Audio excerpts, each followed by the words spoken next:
initiate the recording process.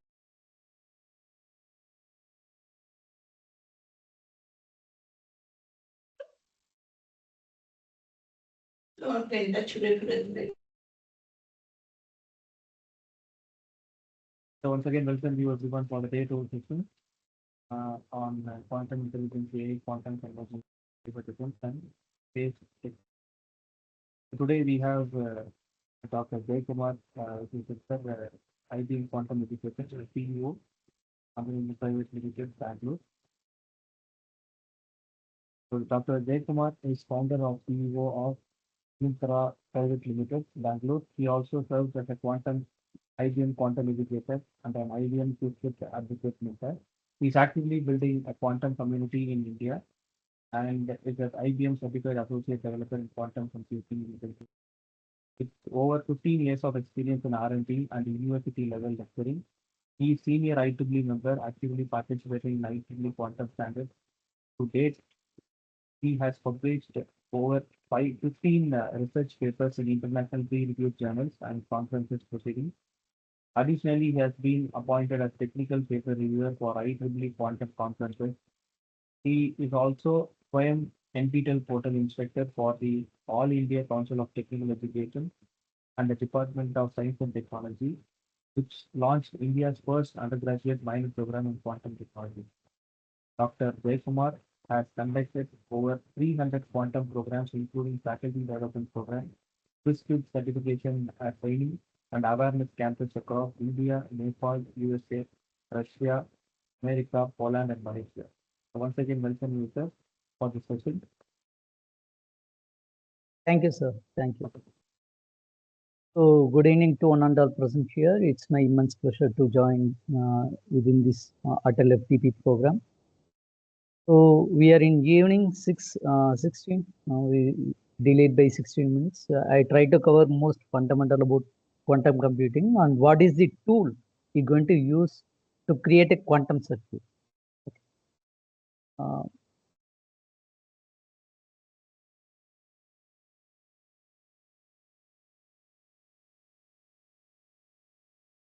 I think my screen is visible. Am I audible? Is my voice audible? Sir, yes, sir, yes, sir, very good, sir. Yes, sir. Okay, thank you. Yes, sir. Thank you. Thank you. So today we're going to see about introduction to quantum computing and the tool we're going to use called IBM Qiskit.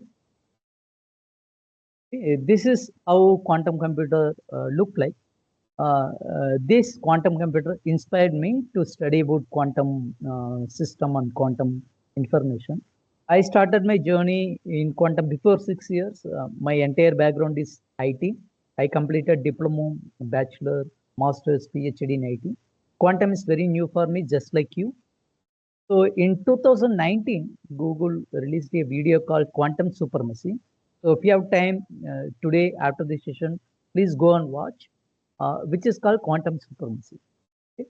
They took very hard computer science problem, like NP hard problem. They tried to solve in world powerful supercomputer, and that problem will take nearly 10,000 years to solve, even if you are running in world powerful supercomputer. But what Google did, they took the very hard problem and they tried to solve in this quantum computer. So whatever you're going to observe over here in this picture, it is a typical superconducting quantum computer. So which is made up of gold, copper, mercury, whichever material have superconducting property, they will use those material to construct this computer. Okay, this entire computer is going to cover with this red color shield, like cryogenic engine. So I try to give brief introduction about quantum computer and scenario in India.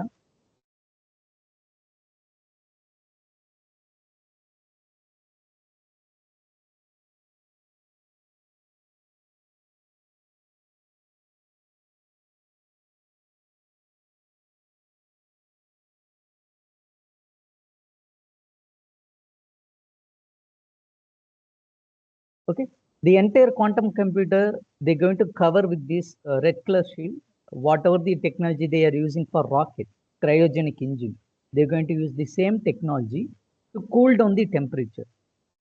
So if you are looking at this quantum computer, it is made up of so much of wires, so many signals will pass through each and every plate. And after finally, they're going to cover with this shield. The entire quantum computer is covered with this shield. So if you closely observe, this entire quantum computer is hanging from the frame. So if you are looking at this frame, okay, this frame will support to hang a quantum computer. Why they are doing in this way? Because it is totally isolated from surroundings. So whatever happens in the surrounding, this vibration, this noise, entirely segregated from quantum computer. So this is one architecture. So likewise, you can build quantum computer using 1,000 different types of architecture. So this is the investment across the globe. So if you are looking at China, China invested $15 billion. If you took India, India invested $1.2 billion, as well as US invested nearly $3 billion. Even though this is published in 2022, now little bit updation is happened across the globe. So this I want to share with you. If you have children, if you have relatives, if you have students who are studying in school, please promote this qubit by qubit. So this is a NGO operating in US. They try to teach quantum for school students. So from 8th standard, they try to teach quantum. Okay. So this is free of charge. This is sponsored by IBM Quantum, Google Quantum, Microsoft, eSight. If you look downside, National Science Foundation, which is US government body. So everybody is sponsoring for this program. So they will take this course through online. So they will conduct Saturday 1 hour or Sunday 1 hour. So within 1 week, the students need to watch that video. They need to do their task. Okay.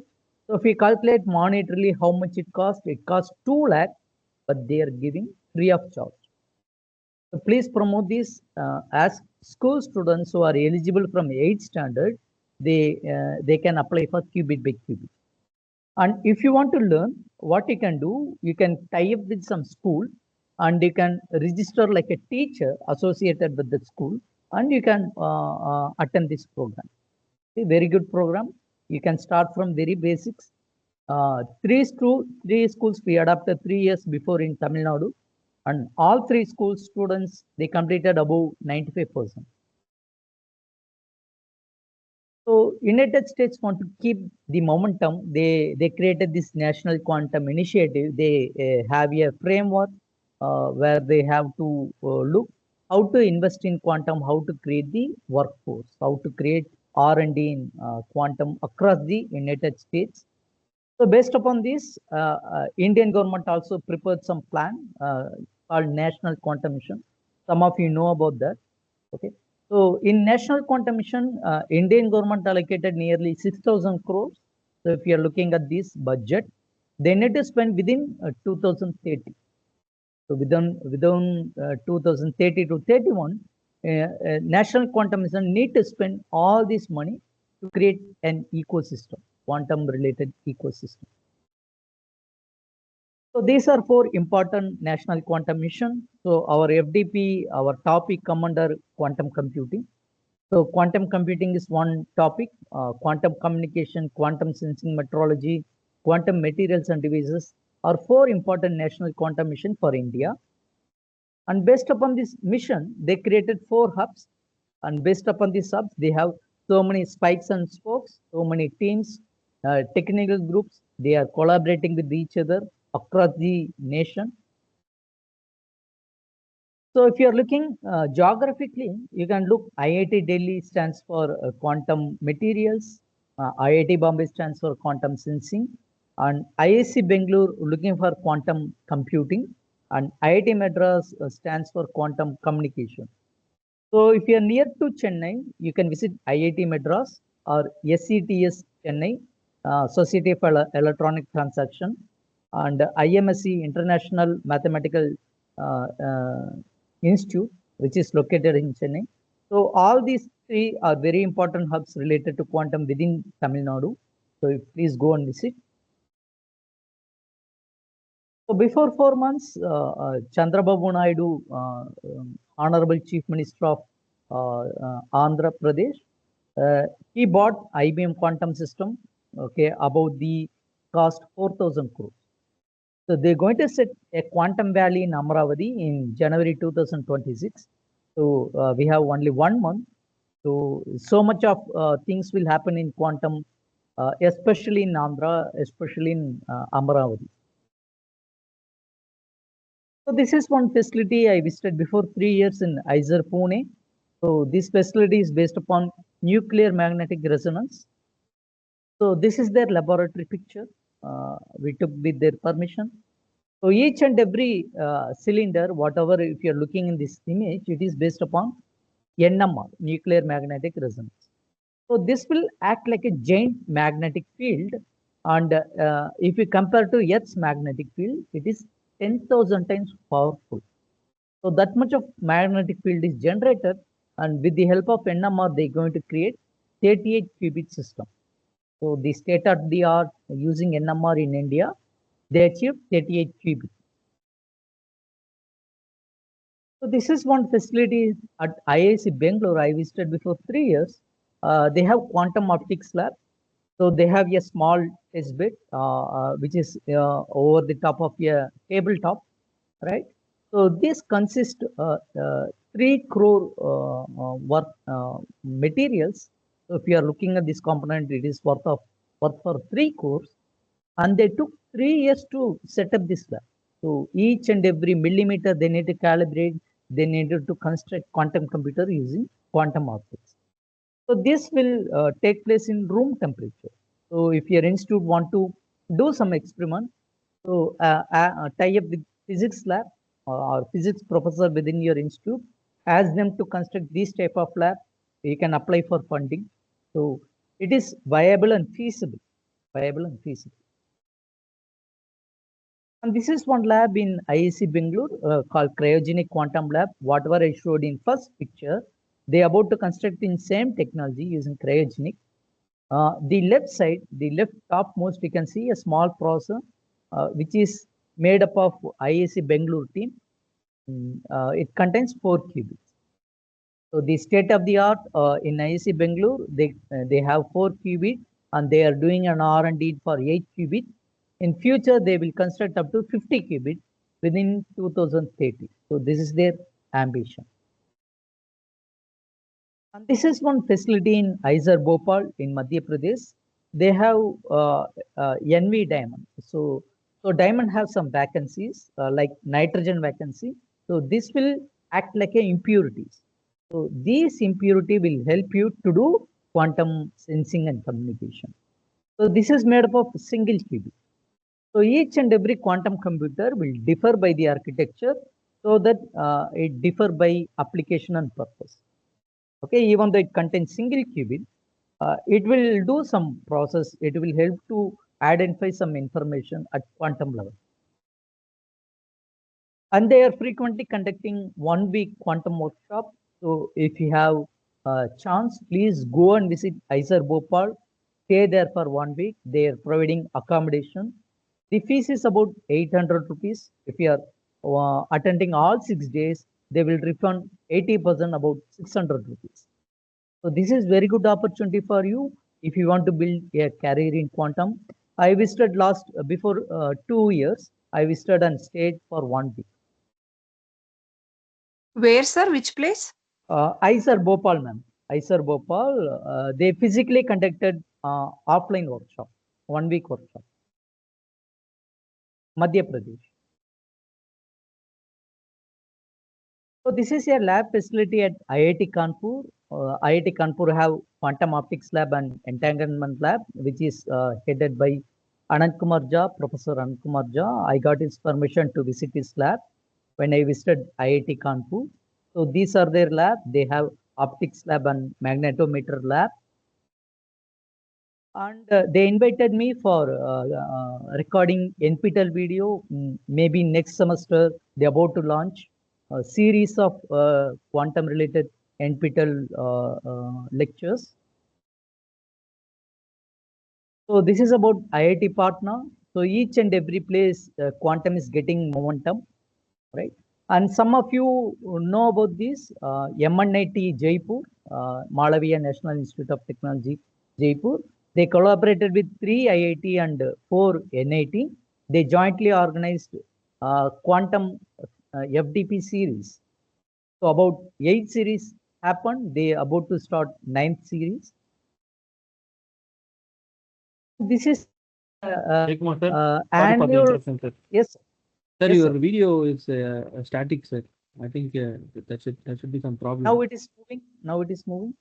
No, sir. It's better you can off your video, sir. No problem. Yes, I will restart now. I will restart. I will I will turn off my camera. Yes, yes, sir. I Please have turn off very, your camera, sir. Thank you. I have very good broadband. I don't know why it is lagging. Now it is visible. Yeah, Now yeah, it is visible moving. only, sir. No issues, sir. Thank you. Okay, okay. The screen is very important. Forget Yes, about sir. the Yes, sir. video. So this is 8 series workshop. They are conducting each and every 1.5 month in between. So we are in 8 series. In similar fashion, IIC Bengaluru, they are conducting quantum Karyashala, quantum workshop. Literally, if you want to translate to English. So they will conduct 2 days, generally in last week of June. So mark down your calendar. So try to apply for this workshop. And it is sponsored by Karnataka government. Okay. So if you are looking nearby state, Andhra is investing, Karnataka is investing. Andhra invested 4,000 crores. So based upon that, Microsoft also investing 1,000 crore for quantum in Andhra. If you're looking Karnataka, Karnataka government also invested 1,000 crores. They're about to set up a quantum park. We are looking for Tamil Nadu government at least something to start. Yet not started, but we hope the best. So Indian government planned with DST along with AICT announced undergraduate courses for quantum. So this is very important milestone for Indian academia because we are lagging in workforce. So if you want to compare with China and US, we are lagging nearly 30 years in quantum domain. So we need to create workforce. So they plan for MTech, but you cannot produce a huge number of talent pool from the MTech. So they started to look for from undergraduate. So this is a program for undergraduate. So if you go on Google in AICT website, you can have a model curriculum for minor degree. So if you are an autonomous institute, please download the syllabus and go through it. If you are from university, directly you can provide this course with approval from AICT. And it contains nearly 11 courses. And if any student complete 6 or any faculty complete 6, they will give a degree. If students means they will give minor degree. If faculty means they will give PG diploma. So whatever I showed in previous slide, this MNIT workshop, if you are able to complete 6, you will get a PG diploma. So what is the benefit of getting PG diploma from 3 IIT and 4 NIT? Suppose if you are applying for any funding, they will consider your proposal. Okay? Suppose if you want to conduct any ANRF workshop or any CDAC workshop, they will consider your effort. So this is about our company. Our company named Anutandra. We are located in Bengaluru. We are giving training for Premier Institute, IIT, all NIT and ISRO. So we conducted 2 facilities, one in Trivandrum, one in Bengaluru. We trained about 150 scientists. And Anu means subatomic level, Tantra means technique. So we are dealing with quantum computing. We aptly named Anutandra. So this is our team. You can check the website Anutandra.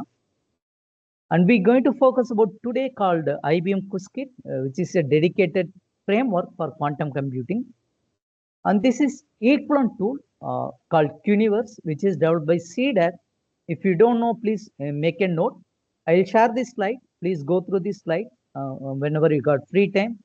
So if you want to access this CDAC tool, you need to request.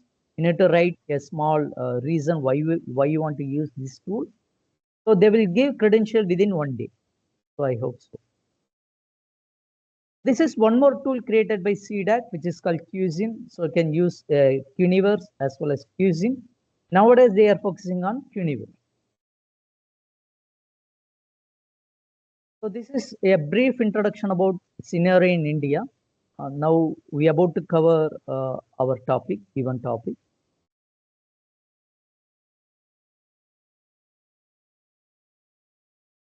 I started my quantum career before 6 years. I started like IBM quantum educator. Basically, I am from academia. I have 16 years of experience in academia at university level and R&D level. So I started to apply this honorary post, and each and every year IBM conducting challenges. So these challenges contain industry-related R&D problem statement. So whatever industry is focusing, you are able to get idea from these challenges. If you complete, they will give digital batch like this. So once you completed challenges, what you can look for? You can look for IBM Quantum Summer School. So which will happen for 2 weeks. So if you are registering the summer school, attending these 2 weeks, you're able to complete all exercise. If you complete successfully, they will give digital batch. So try to collect more and more digital batch related to quantum if you want to have a career in quantum. So promote this among your students. So 4 of my students completed this certification. This certification is very good if you want to create a career in quantum.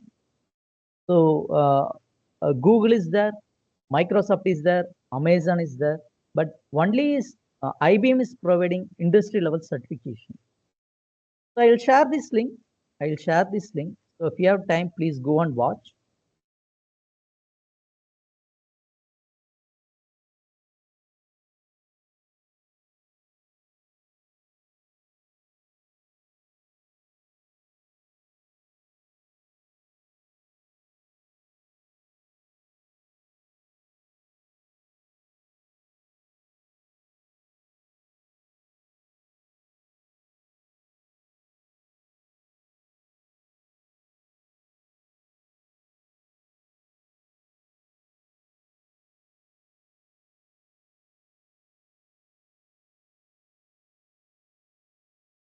So where is the chat box? Can you, okay, downside.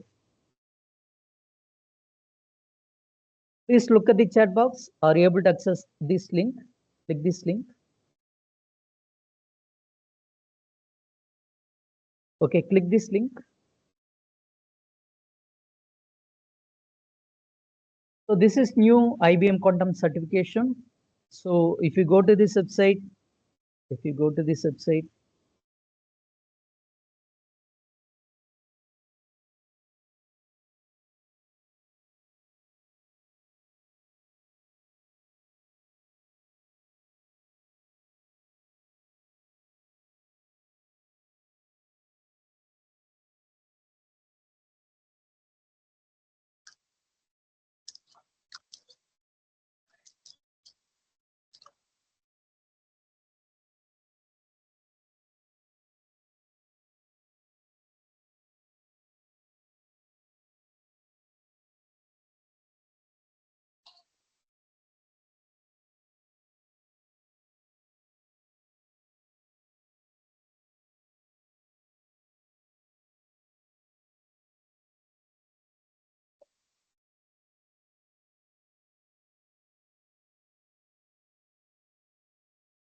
whether you're able to get, it is loading only for me.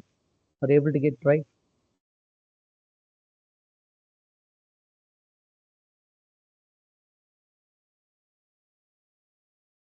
Sir, it is getting loading, sir. Loading for everyone.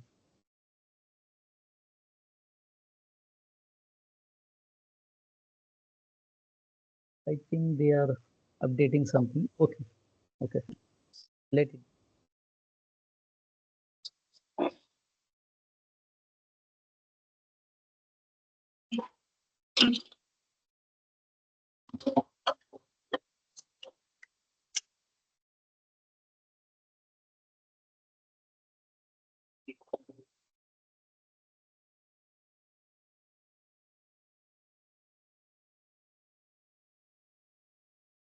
Okay. So if you go to this website, you can see the certification overview, what are the requirements you need to do, and what are the exam objectives. And you can look, there are 68 questions. Why it is?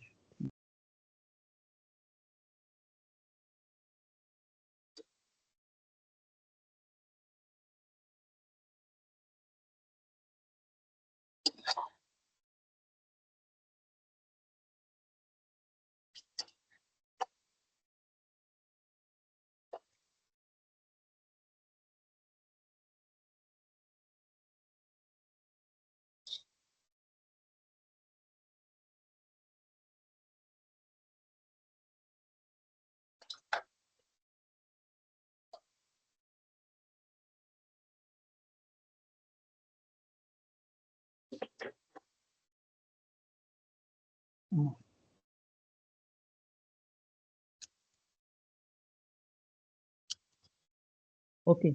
So before that, I'll explain what are the advantages once you complete this certification.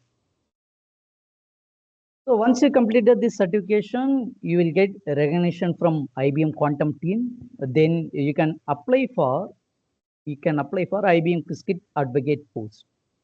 Okay. So the certification will give entry in the quantum field. Even you can go for Google, Microsoft, Amazon. Okay. So once you complete that IBM Quantum certification, the minimum package within India, if your students able to complete this certification, they will get 2 lakh per month. So this is one good news. Suppose if you want to have a high package job, students can consider for quantum computing. So once you have certification, so across India, nearly 120 people clear this certification so far, not a huge number. So once you have certification, you can look for advocate post. So once you have advocate post, they will list out in their official website. Not only in that website, they will give some project and internship. So this is one good advantage. So once you have certification, you can go for advocate post. Once you have advocate post, you can go for internship. So 3 months you can do internship through online. So once you completed internship, you will act like a mentor. Suppose if you are MTech or if you are faculty, you can act like a mentor. So this is one good news. You can have so many free IBM Quantum courses, which is provided by IBM Quantum platform. So what Sir, can you share the link again, sir? I will share, ma'am. I will share. I don't know why it is keep on loading. I'll share.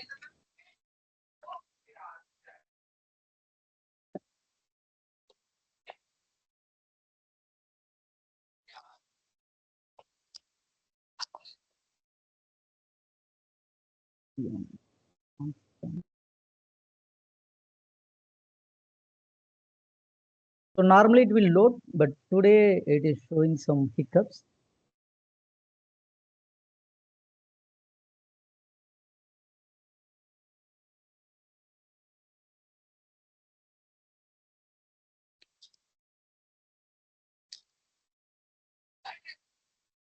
I will share this link. If it is not working, please try after some point of time. Fees is about $100. $100 equivalent to 10,000 rupees.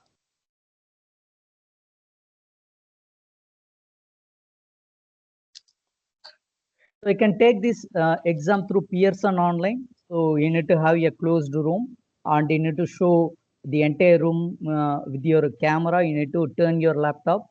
So they will check. So if there is any noise, they will stop immediately. So nobody should cross. So go to this website. Please check some of the participants enabled mic.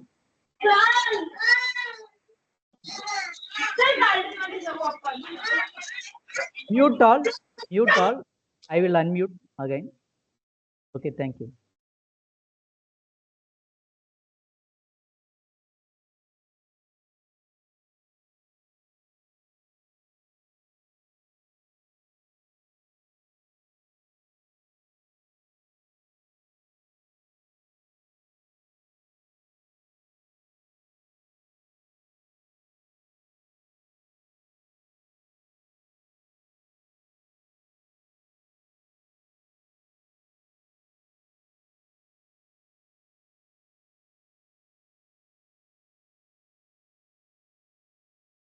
Veda Shankar Nayak.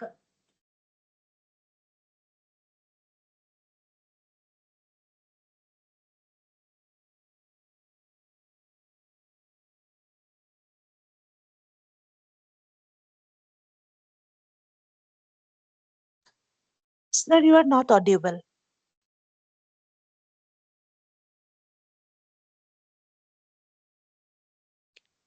Am I audible Sir, now? Am I sir, audible now? that Yes. link you please share in the Okay, WhatsApp okay. group, sir. Here it is unable to take it. Ma'am, the host will share. I think so. Don't worry, I will share after this session like a entire PDF. Don't worry about this link. Okay. Is my screen is visible? My voice is visible now? Audible now? Is my voice audible now? Yes, sir. Yes, sir. Yes, Okay. sir. Okay. Total 68 questions. You need to have 47 questions correct. The total time is 1.5 hours. So I took this exam 4 times, right? So for some person it will come easily. For some person it will take some time. So quantum is little difficult. So if you feel difficult, you are almost equal to scientists. Even topmost scientists, they will feel difficult about learning quantum. So here it is showing $200, but if you are selecting from India, it will show only $100. That is good thing for us. So next, what you do, go for IBM Quantum platform. I'll share this link. If you don't know, I'll share in the chat box.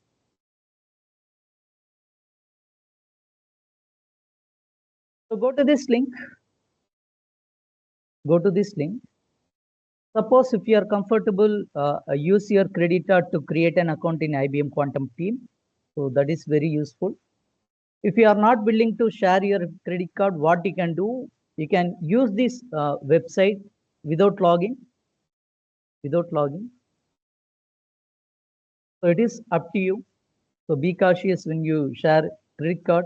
Sometimes if you accidentally run quantum program, they will charge you. So they will charge 9,000 rupees per minute.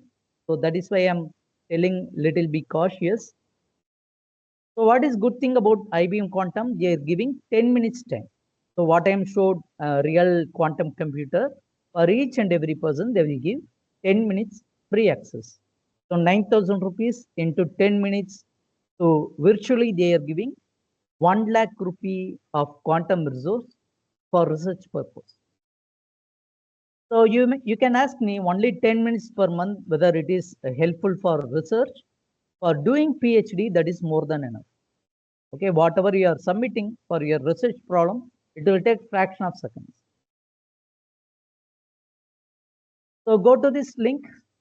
So without having link, what you can do, you can click Composer. So go to this Composer.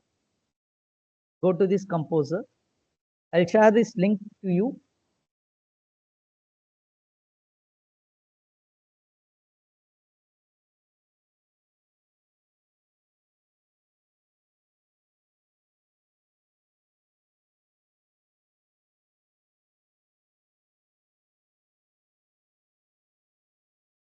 Is my links are accessible, visible? Are you able to click?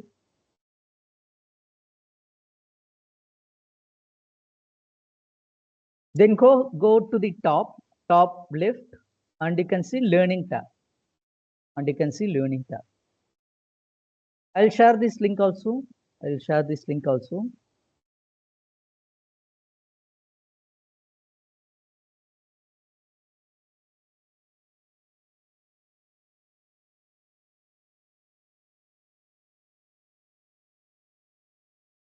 So hope everyone able to click this link. So this link contains few courses and few modules where you can teach for your school for your students. So click view all courses. Click view all courses. So what do you do? Click the first link, course 1, basics of quantum information.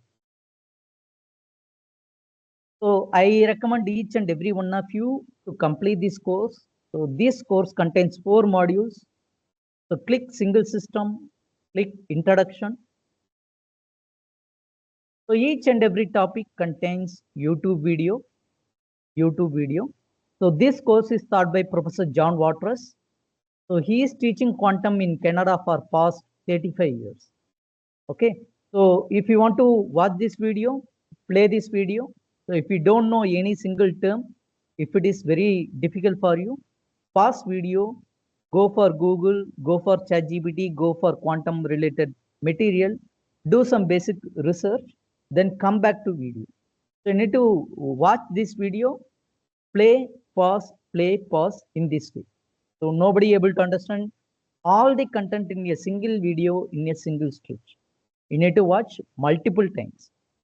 So have some patience if you want to learn quantum. It is like mathematics. You need to learn very slowly, very steadily. So alternatively, what you can do, you can click download slides. So you'll have PDF. So what I suggest, take printout of that PDF, study that material. So this is second way. Third way, what you can do,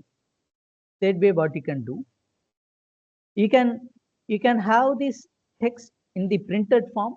So right click this web page, click print, and it will generate PDF form. So convert into PDF, take printout, because it contains so many mathematics, so many equations along with programming. So I advise to study through offline mode or printed format. Otherwise, you will get tired. Already the topic is quite difficult and challenging. So try to use the efficient way, what I suggest. So if you complete all these 4 modules, what you can do, you can take exam. You can take exam. So this exam contains 20 questions. If you're able to answer 16, they will give digital badge. So this course is free of cost, and you can take this course multiple times. No issue about taking multiple times. Okay, this is free of cost.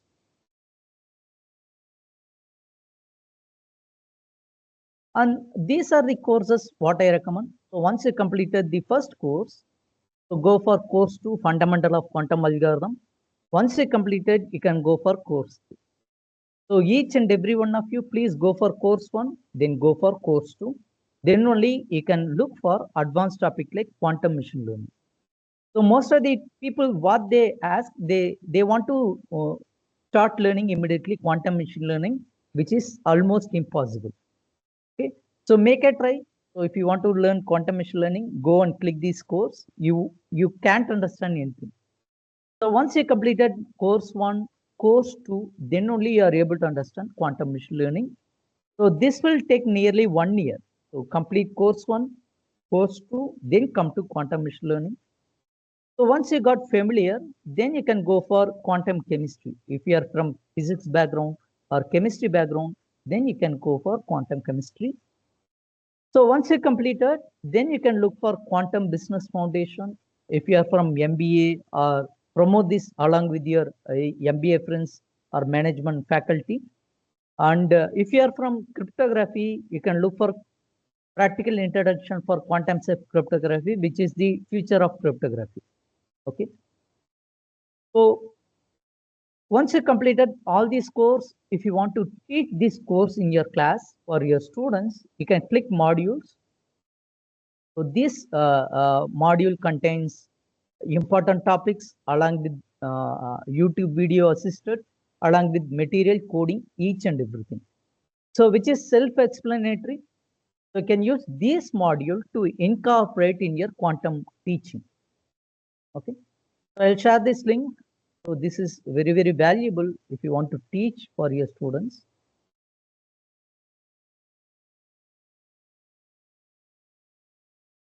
So once you completed all this stuff, you can look for quantum computing career. So in future, lot of demands will focus for quantum education. Okay? So we need to create workforce. That is why a government and international body looking for quantum educators.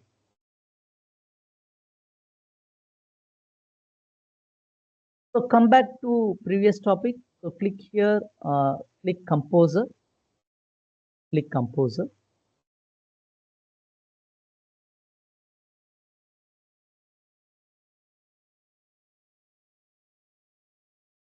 Yeah, so many things. Okay, no issue, no issue. Because if you're asking, I will talk about that. So tools you can learn by yourself at any point of time, but some information I need to give. So there is a MTech program in IISc Bangalore, IISc Bangalore related to quantum.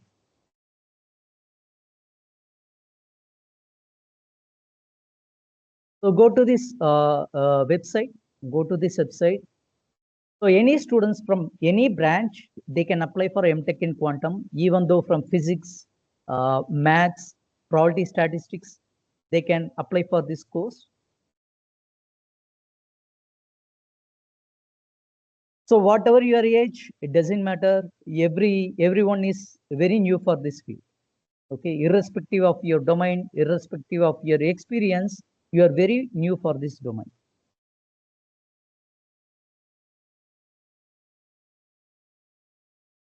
Yeah, you can directly go for integrated PhD. If you are from computer science, they will give admission. But better you go for MTech. If you are not from physics background, better go for MTech, which will enhance your understanding. Which will enhance. In same way, IIST Trivandrum, they are offering MTech in quantum. So this is a subsidiary of ISRO. So next to ISRO, they have this campus. They are offering MTech in quantum. BTech in quantum is not that much useful. BTech is a UG course. If you are offering quantum, very few company they will recruit you. Very few. Most of the time they will look for MTech graduates or PhD graduate or postdoc graduate, especially in quantum. Online course, that is what I told. You go to this website, go to this website.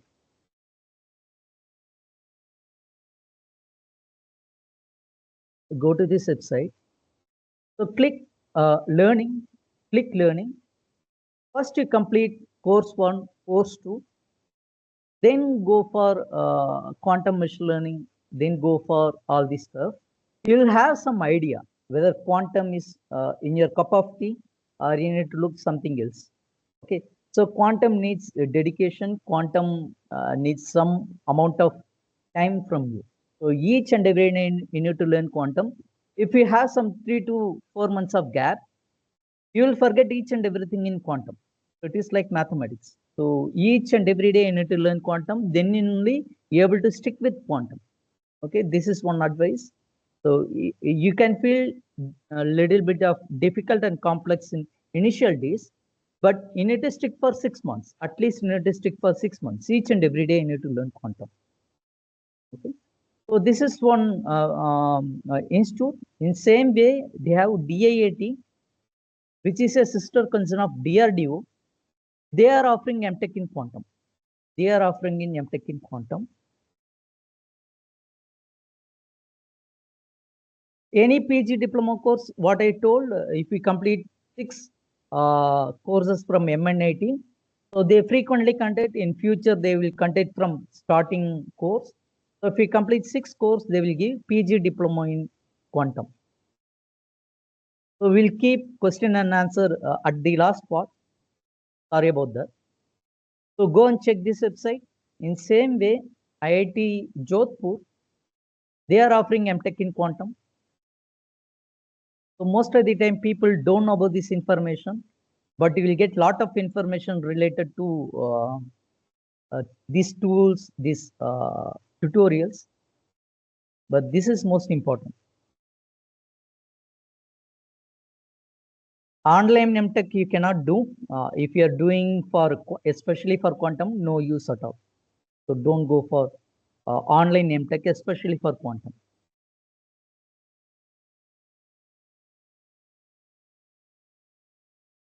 Even your industry will sponsor if you got admission in IISc Bangalore.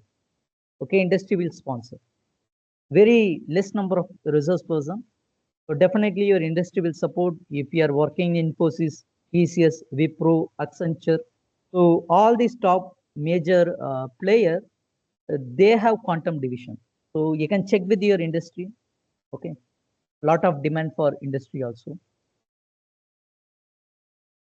Okay, so let's focus about today's topic at least in some point of view. So this is IBM Composer. So go for Composer. This is IBM Quantum Composer.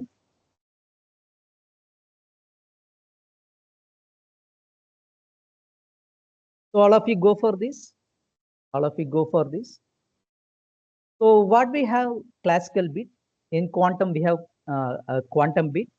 So we'll have some comparison about classical bit and quantum bit.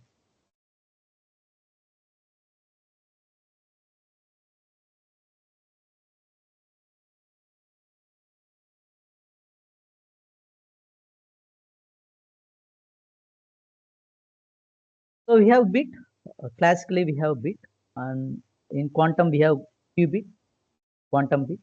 Okay, so bit stands for binary digit. Binary digit contains only one of the two states. So either you can represent 0 at one point of time or 1 at one point of time by using a single device. So this device could be your transistor or your register or your flip-flop. So recall from the basics. So if you have single device, what you can do, you can represent one information or one state at a point of time. Okay. Suppose if you are representing 0, if you are using capacitor, what you are doing, you are fully discharging. Suppose if you want to represent 1, what you are doing, you are doing full charge for your capacitor. So two different levels, two different informations. Okay. So in qubit, what we are using quantum particle. So it could be electron, it could be ion, it could be neutron, it could be any subatomic particle. So that quantum particle could be used as quantum binary digit. So existing superposition, so it is mixture of both 0 as well as 1.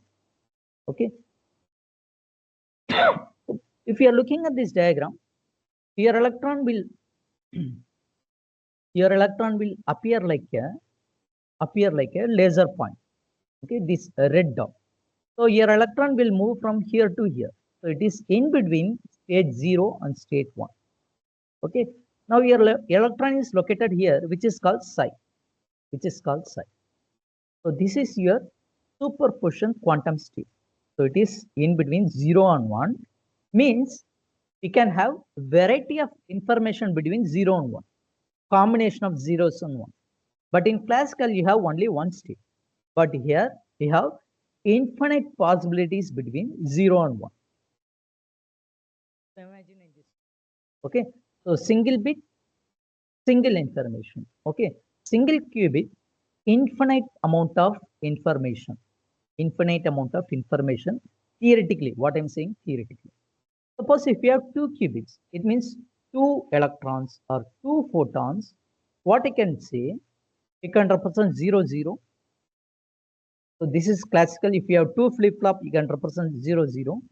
But what is special about qubit, we can have 4 combinations simultaneously because we are using superposition. Superposition means one position over another position at the same time. Look at this picture. If you understand this, you can understand 2 qubits. So if you have 2 electrons, what you can do, you can represent 0, 0, 0, 1, 1, 0, 1, 1 simultaneously. So in classical, it will take 4 instruction cycle. But in quantum, it will take single instruction cycle to represent 4 possible combinations. So imagine how many information you can represent. In the same way, if you have 3 qubits, you can represent 8 possible informations, 8 possible combination states. In classical, we have only one state at a time, but in quantum, you can represent 8 states. Not only representing, you can do computation, you can get a result. So single qubit, you will have 2 states. If you are adding one more qubit, which will double the number of possible states. Any doubt? Any doubt? Can you please mute, sir? Somebody is talking. Can you please mute?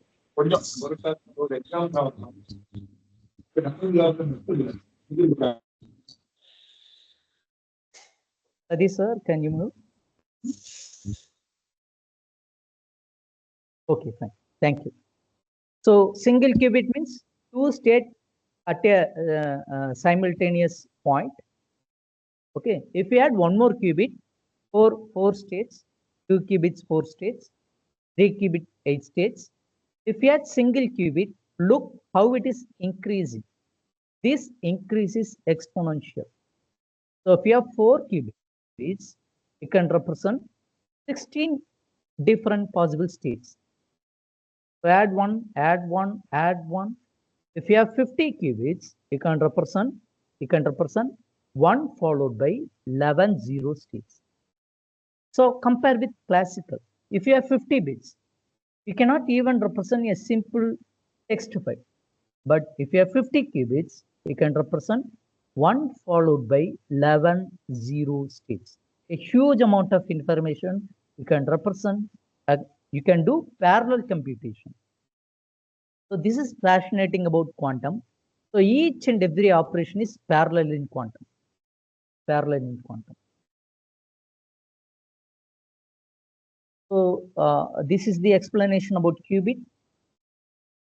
So qubit, we are using electron itself to represent our information. Okay. So here you look. So we have 4 qubit. 4 qubit means 4 photons, 4 electrons. It could be 4 subatomic particles. Okay.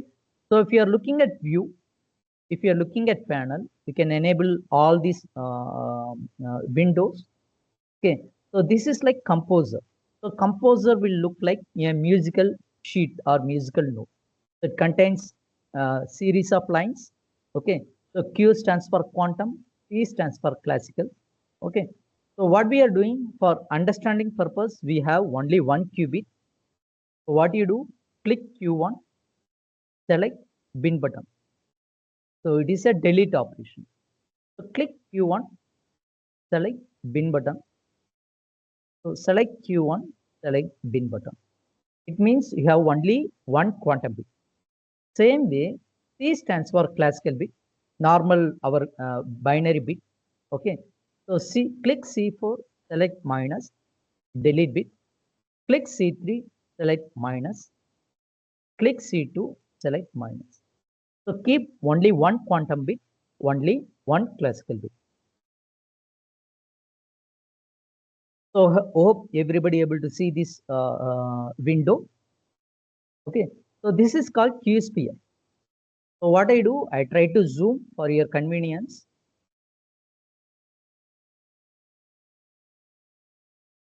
Are you able to see the magnified window? Are you able to see the magnified? Yes, sir. Yes, sir. Okay, thank you. Thank you. Yes, sir. So this is one qubit. One qubit means one quantum bit. Now your electron is pointing to North Pole. So if it is pointing to North Pole, what we are doing, we are associating our information to this physical quantity. So we have 2 states. Okay. So value 0, value 1.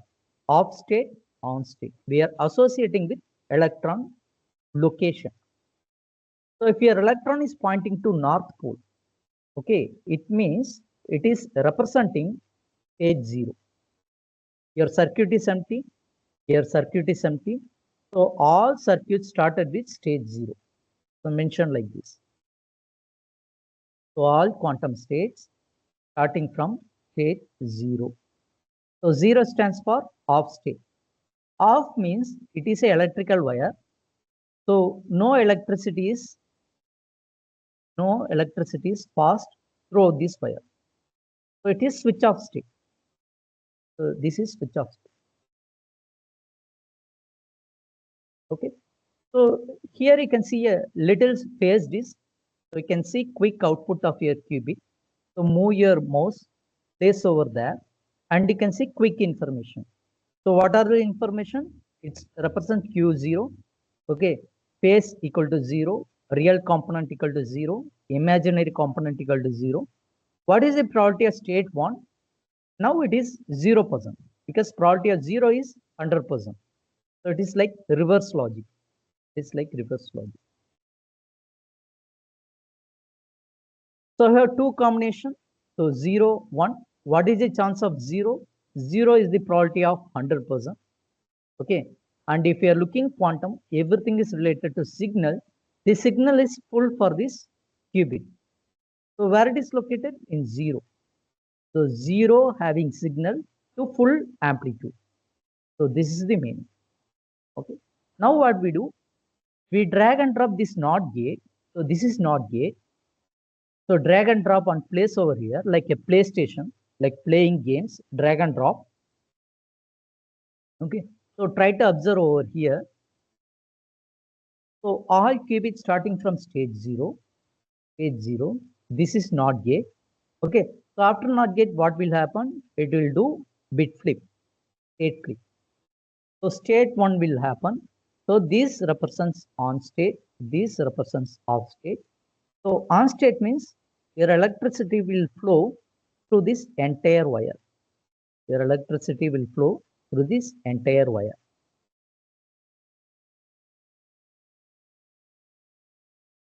So look at here.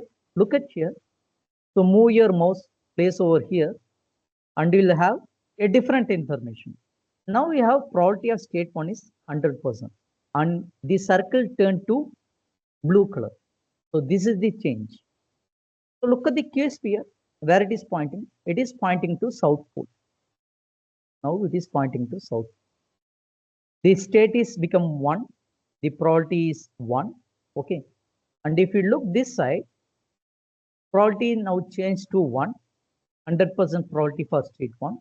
And amplitude, now it is pointing to full signal strength for 1. So this is a simple demonstration about quantum field. Okay. So you can do by a Python code. So click here, you can have a framework or Qiskit. So this is equivalent Python code for your circuit. Python code for your circuit. So you have one quantum register, that is why you have 1. And you have one classical register, that is why you have 1. And you have a NOT gate, which is called X gate, which is located in Q0. Look at your circuit. Now you're able to understand your circuit and your code. I try to zoom out. Now you can see the relationship between your circuit as well as your coding part. Now what I do, I try to create one more qubit. Click here, click plus. Now your coding is automatically changed. Now the quantum register is become 2. Okay. Now you click this gate, click delete button. The code is get altered immediately. So whatever you do in your circuit, you'll have equivalent code in the Qiskit part. So I'll tell what is the meaning of Qiskit. So Qiskit stands for quantum information science toolkit.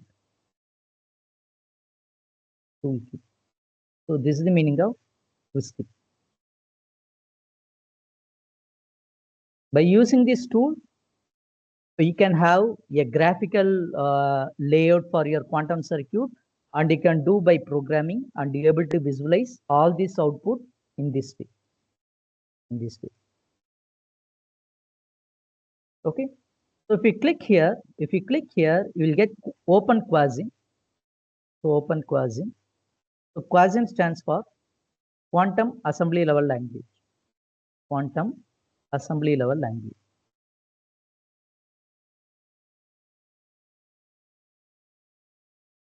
Suppose if you want to run the same circuit in Google Quantum Computer or Microsoft Quantum Computer, and if you want to do comparison for your research or journal publication, this will help you. So you can have a different platform. Only if you have Open Quassin, you can run in any quantum platform. So all these company, they have tie-up, they have understanding, they created Open Quassin. Now what we do, we will do a simple experiment. We'll do a simple experiment. So instead of NOT gate, try to implement Hadamard gate. So this is an example for superposition. So this Hadamard gate will create equal superposition. This is very important. So what this Hadamard gate will do, this will create 0 sometimes as the output, 1 sometimes as the output. So what this Hadamard gate will do, this will generate 0 sometimes. Okay. The same gate will generate 1 sometimes at random fashion. So randomly it will do. So if you are executing for first time, it will generate 0. If you are executing for second time, it will generate 1.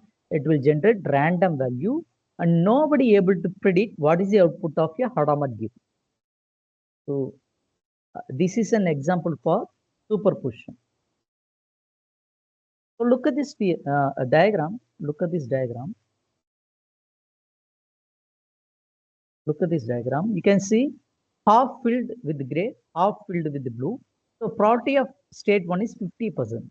It means probability of state 0 also 50%.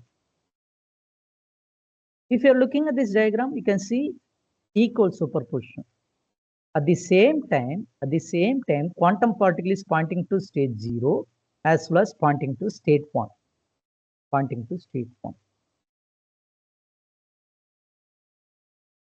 Okay, very simplest example. Okay, if you want to convert your quantum information into classical form, what we supposed to do? We need to do measurement. So this is a measurement gate. So if you have pen and pencil, please note it down. So this is a measurement gate. So this will convert your quantum information into classical form in binary value. Okay. So once you do measurement, this superposition will get collapsed. You'll have only one possible combination. So in previously you have 2 amplitudes, right? But once you do measurement, you will have only 1 amplitude. Now it is pointing to 0. Sometimes you will get 1, sometimes you will get 0. So randomly you will get this value. So look at the equivalent code. So this is Open Quassin. So click here, you have Qiskit Python version. So likewise, you can learn the basics from this composer. So even without having a login, even without having credit card, you can learn basic quantum circuit with the help of IBM Quantum Composer.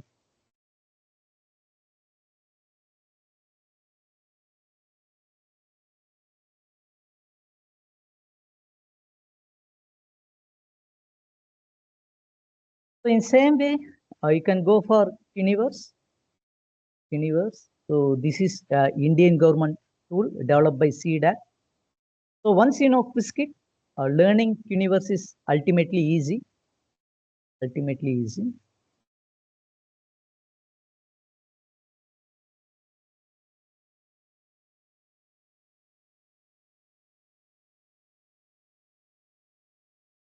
Looking for the chat again.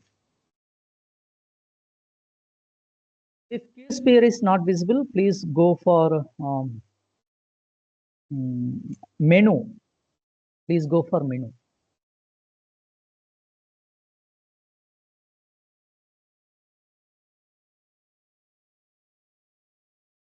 So where we have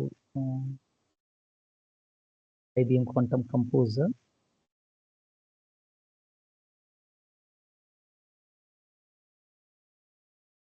So go to view, go to view, go to panels, go to panels. And you have all these options. So enable this Q sphere and resize your window. Resize your window. Sometimes it will overlap, so you can have clear view.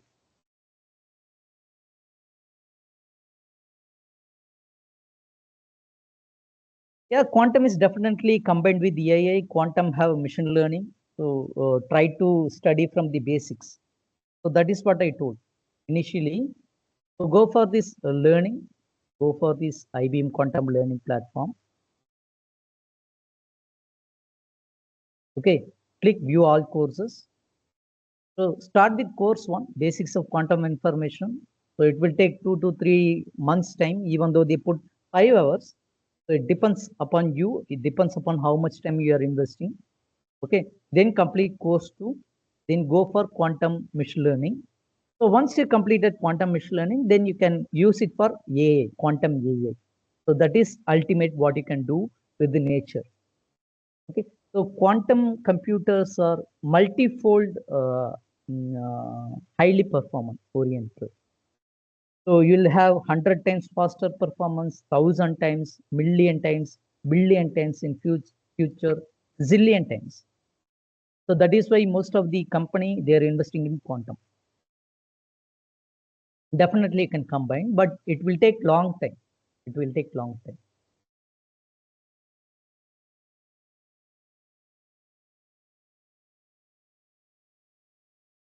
Within this, I tried to stop my presentation. Try to stop my sharing. If you have any doubt, you can ask me. You can put in the chat box. Participants, if you have any doubts, you can ask me. Sir, there are some problem like some participants, they don't have access to the chat box. Okay. So participants, you can ask the questions here and don't worry. The recordings of the sessions will reach you by today or tomorrow. Okay. So we are planning to upload it in YouTube and then that link will be shared to you. So you can get access to it and get benefited. So don't worry about the material. There are plenty of materials, but we need to know how to study. That is challenging part in quantum. So Yes, what sir, I we do? have a lot. Yes, I will share my social media profile. So if you want to know about quantum, I keep on posting in my profile. You can follow, you can give connection request. You can get information in multiple ways. So don't worry about materials. Materials are plenty.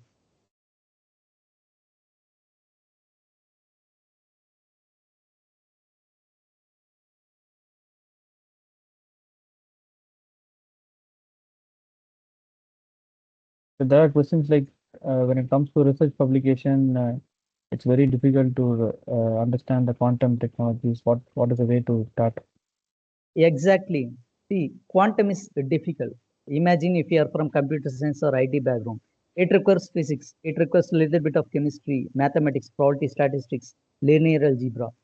So if you know all these topics, then only you start to understand quantum. Once you understand quantum, then you can figure out for which problem you need to apply aptly. So it will take a lot of time. So if you feel difficulty, you are in right track.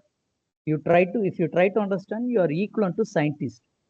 So even topmost scientists, they will feel difficulty within quantum. So don't worry about difficulty because the intrinsic nature about quantum is difficult itself. We try to study about nature. So nature is complex, right? So that is why quantum is complex for you. Not only for you, even for me, it is complex. My suggestion, you complete this course, you will have some idea, go through basics. So you need to wait for at least 6 months to 1 year if you want to understand quantum, if you want to do some serious research in quantum.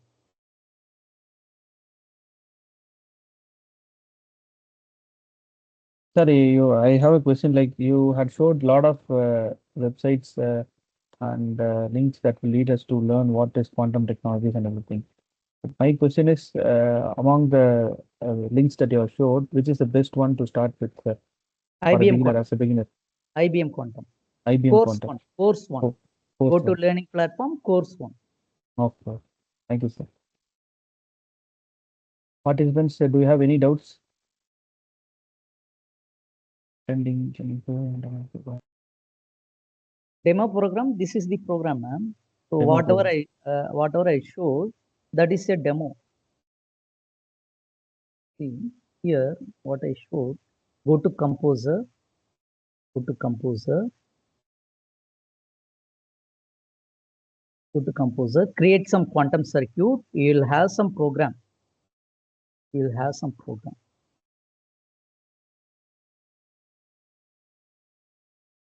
Suppose if I have NOT gate. Okay. Suppose if I have NOT gate over here. If I have Hadamard gate, I have multiple quantum gates. Okay, imagine in this way. You have equivalent coding version in the right side. The right side. So this is a program. Same way, you can create program for half adder, full adder. You can easily understand from the basics. Okay. So go and try create a program for half adder. You will get so many programs, so many websites. In same way, go for Universe. I told right, Universe. So this is a CDAC tool. So you can have some algorithm based program. Okay. So I have login. If you don't have login, please request to them. So because I have login, I will show you. So I will go to top left corner where I can have algorithms, quantum algorithms.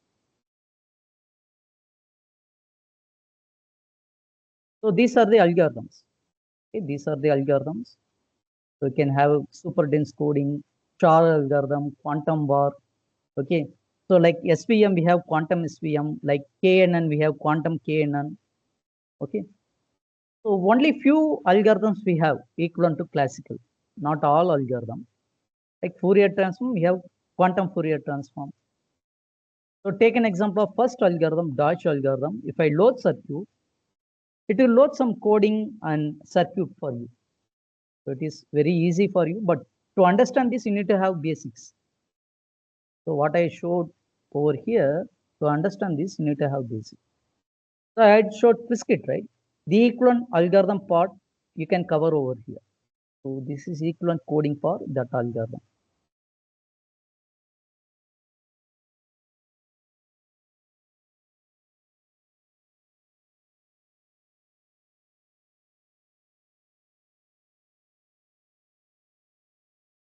You can attend conference. If you go and attend conference, they will start from basics.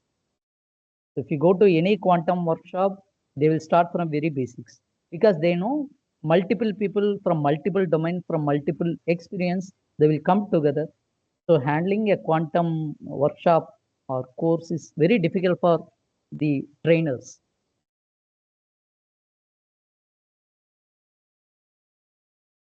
Any other doubt? Any other question? Any other questions you have, Yes, participants? Divya ma'am, what is your doubt in research?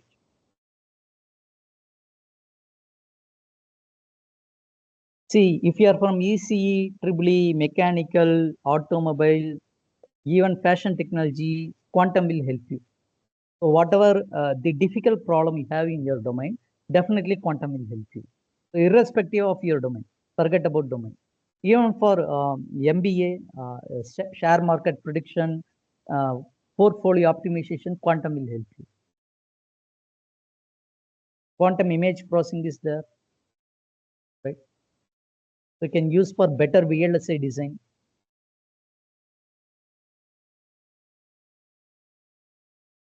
I will share my LinkedIn account. You can follow.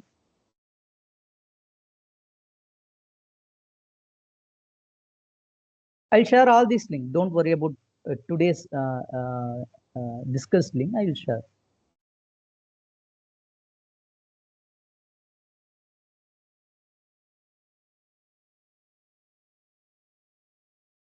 Okay, thank you, ma'am. Thank you.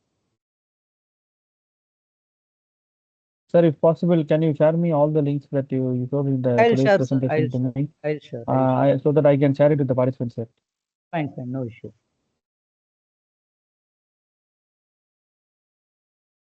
Okay, thank you all. So within 1.5 hours, we cannot able to teach everything, but I gave a glimpse.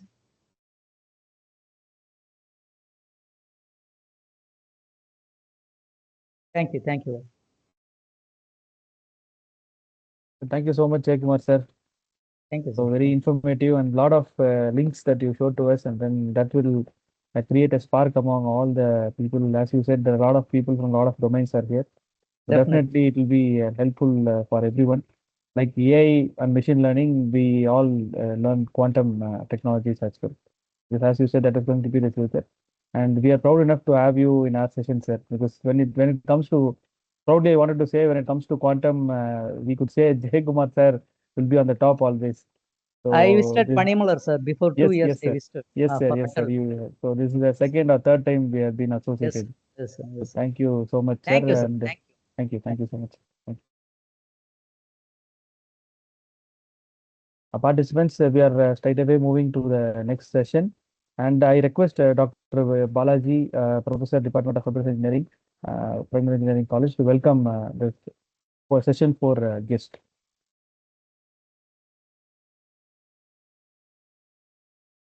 Balaji, sir? Yes. Can you hear? Yeah, yes. Sir has come, Balaji, sir. We'll Yeah, start. yeah. Straight away we can start. Yeah, sure. Okay. All right. We can start now, sir. Yes. Yes, Balaji. So, yeah, I'm very glad to welcome our guest, the session two speaker, Dr. Thinagaran Perumal, is the recipient of 2014 Early Career Award from IEEE Consumer Electronics Society for his pioneer contribution in the field of consumer electronics. He completed his PhD at University Putra, Malaysia, in the area of smart technology and robotics. He is currently an associate professor at the Department of Computer Science, Faculty of Computer Science and Information Technology, University Putra, Malaysia. Thira was also an IEEE World graduate for year 2014 and subsequently mentored a couple of participants from the program. He is also currently appointed as head, Department of Computer Science, University of Putra, Malaysia, and has been elected as chair of IEEE Consumer Technology Society, Malaysia chapter. His research interests are towards interoperability aspects of smart homes and Internet of Things, wearable computing, and cyber physical systems. Thira is also heading the National Committee on Standardization of IoT as chairman since 2018. Some of the eminent works include proactive architecture for IoT systems, development of the cognitive IoT frameworks for smart homes and wearable devices for rehabilitation purposes. He is an active member of IEEE Consumer Electronics Society and its Future Directions Committee on Internet of Things. He has been invited to give several keynote lectures and plenary talks on Internet of Things in various institutions and organizations internationally. I request Thinagaran Perumal sir to preside the session. Thank you so much, Balaji, sir. Yeah, Sir, thank we you. welcome you again, sir. Thinagaran, sir. We are very glad to have you in our session. We're happy to, sir. Okay, thank you, Balaji sir. Thank you, Satish sir. Thank you, sir. It's a pleasure to be on board again, and I'm happy to be to share some insights on the FBDP organized by Panimalar. Okay, warm welcome and to all the participants, right? So today, the next couple of minutes, I'll be just moving on the subject matter on quantum AI, but it will be much relevant on the aspect of cyber physical systems. So we might be delving a little bit on the application layer, as well as what kind of anticipations that we can expect in terms of research and methodological problem statement that can be used for infusing quantum AI. So before we go, deeper, right? I think so. We will just go on the background of the CPS, cyber physical systems, and how does it related to the computing revolutions. A big glance on the application in various domains, and very importantly on the research directions, and finally some takeaways, right?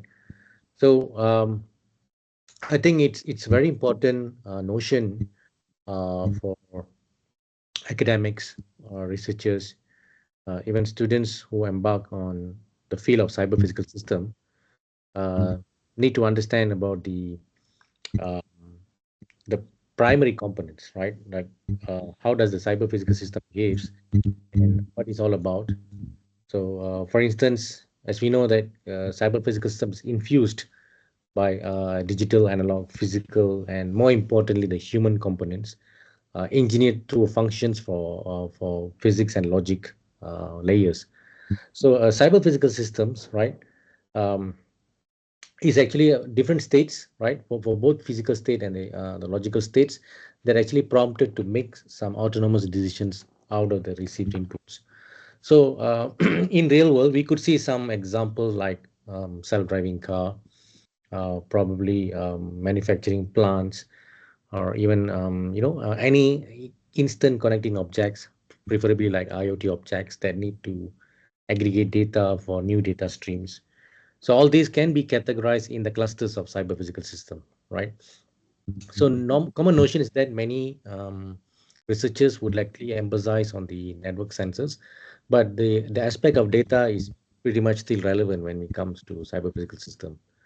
So the concept actually completes the entire notions, trying to provide a means for conceptualizing and to realize the all over aspects of the composed system. So how this started? It takes a bit of long history, right? So cyber physical system is not a new paradigm, and it's been there actively pursued in the 1960s, and in 2006 to 2010, there is a lot of intense activities uh, developed by NASA, particularly for space technologies, and that's where the cyber physical systems becomes a roadmap and framework, and later on it was adopted as a national standard in the international arena. So if we look at the concept map, you will notice that there are several key clusters, right? Of course, the basic cluster would be always the control systems, right? Which actually is the starting point of cyber physical systems. And from the control systems, they are particularly mapped with humans in the loop. Could be network or distributed systems with adaptive and predictive attributes, which is intelligent and at the same time has to be in real time. So control systems, particularly possible with wireless sensing and actuation. So Internet of Things pretty much related in this cluster. And on the other hand, you have cybersecurity, which forms the basis of the cyber physical systems, talking about resilience, privacy, malicious attacks, and intrusion detections. And they have several platforms, design tools, design methodology that supports the typical embedded system development lifecycle, starting from the specifications, requirement, modeling, and analysis, and then extended to hybrid models, heterogeneity, mathematically proven like models of computations in terms of continuous and discrete. And then importantly, that I think the most important aspect of cyber physical system would be interoperability, which has been always a never-ending issue, right? So this actually a concept map, but we can further dive in detail to see where actually the core focus is there at the moment. So when AI bubble was burst, a lot of things happen in the domain of cyber physical systems. There's been a lot of shift on how we actually look at CPS in overall, right? So we know that it's actually an engineering, physical and biological systems whose operations are integrated, monitored, and controlled by computational core. So they work on every scale, right? The computing is deeply embedded into the physical component, possibly even into materials, right? So this is very interesting because um, if we look back, all right, the chronology, an area called evolvable hardware, right? And evolvable hardware, which was pretty much a very important conference in NASA, was actually being the focus point for the development of high cyber physical systems all the time, right? So the computational core is always the embedded systems, usually demands real-time response, and is most often distributed. So the behavior is more likely a fully integrated hybrid of computational logic and the physical action. So this was back in 2018, all right? So if you look at the topology, right, we have inputs from the human side, channel into the sensors, and we have outputs, which could be delegated to communication channel with some data aggregations. Then with a model of motions that actually part of the computational process, and finally decisions that actually are actuated through the outputs, right? So it has both physical interactions and also logical interactions equally. So when we develop a cyber physical system schema, it has to be both physical, right? Logical, could be logical and physical. So it has both interactions. At present, there are many test beds available for experimental setup, for measurement and assurance. There are many high-level models. Particularly one is dealing with real-time OS. This is where the real exposure of cyber physical systems can be seen. Okay, of course, right? Though we do have the tools, the framework schema and the test bed, the challenges is always pertinent, right? Especially on interoperability, right? Especially how do you make both the cyber world and the logical world talk each other at the same time having a in-depth composition, and at the same time ensure trustworthiness, because in order for the user to accept the system, there must be a clear trustworthiness. So there are many to choose from, right, in the cyber physical system. For us to classify by category, right, they could be automotive, healthcare, home automation, industrial, even utilities like smart grid, smart city on the bigger scale, right? So the levels could range from this subtle physical devices, on the way we provide the connectivity layer, on the way we analyze the data on the edge, accumulating the data, having a localized storage or even cloud, abstractions, how do we aggregate and access those data, and then teaming up with applications for reporting, analytics, and finally reaching the users in terms of collaboration and process. So these are the many layers that actually CPS cuts across. So if you look at the core, it's always embedded systems, of course, the hardware, then the communication technology, of course, the protocols for IoT, the software IDE, and the cloud platforms. So the evolution of internet, right, has bring a lot of major shift since those days when we used to have short message services. Then with invent of the networks, we used to have World Wide Web. Okay, and then we have Web 2.0 for e-commerce, and then currently in the social media, and now we are moving towards machine to machine purely, right, with little human interventions, where data and ambient context are seen as the main attributes. So the industry is hyping, right, especially on CPS, IoT, okay, billions of devices predicted. What would be the applications? Why would a customer wants the device, and how does it connect to world? These are all the questions, and of course the essential elements for any projects on CPS and IoT to be developed. And of course, where is the intelligence, right? This is the main criteria. And can we as a user trust those devices, right? So connecting things is like just giving a simple CPS object here. Right? What you see here is actually a traditional racket, and then on the other side is actually a CPS IoT racket. So the traditional racket is pretty much straightforward. We know it's meant for playing badminton or tennis, right? It's just a racket for the match. And the other side, you have the connected racket with some gyroscope sensors.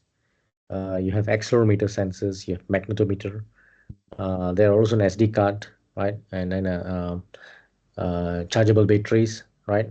Probably they might have some other sensors like sweat sensors and so on. So now the question is, why would we need an CPS IoT enabled racket compared to the traditional racket?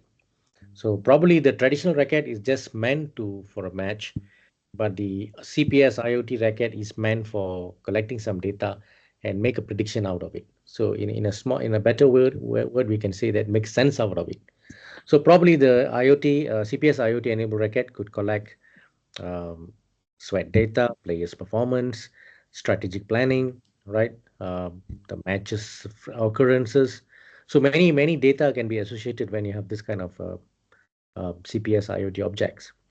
But the bottom line, I think it's very important for every developer, researcher, even academics, when you embark on this kind of project, there must be a clear statement of the goals and why at the first place we want to transform the classical object into a CPS object. So this is one main point, even in research, that we have to make sure that the benefit, the outcome is actually tangible, something that actually solves the fundamental problem, the baseline problem, right? So for consumers, it's almost similar. Like we would like to see the convergence of technology, right, and data, and how users actually own the data. Is it going to be a need or complication, right? Of course, it should be a need, not a complication at all.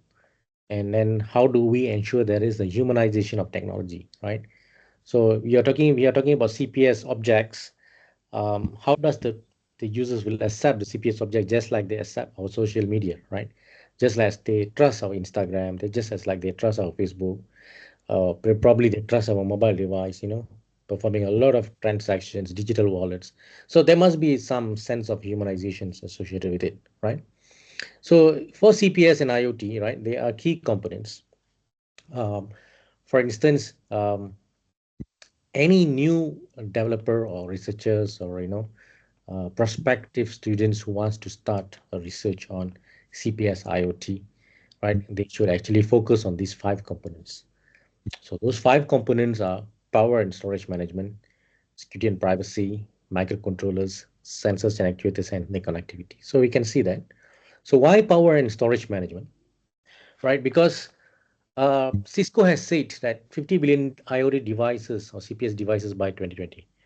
Unfortunately, that doesn't happen. If we are now in 2025, end of 2025, and moving on 2026, we haven't reached 50 billion IoT devices, right? But it just a prediction say that there are more and more devices will be coming up soon that requires staggering demand of power, right? So like, of course, when you have devices in volume, they could be leveraged on ultra low power designs.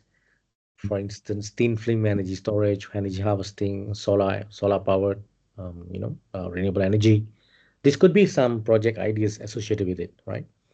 So on the other hand, IoT storage management also expected to escalate because content aggregator that stores the local data, some local files from the sensors could scale up, right? This happens especially when your CPS object is actually healthcare devices.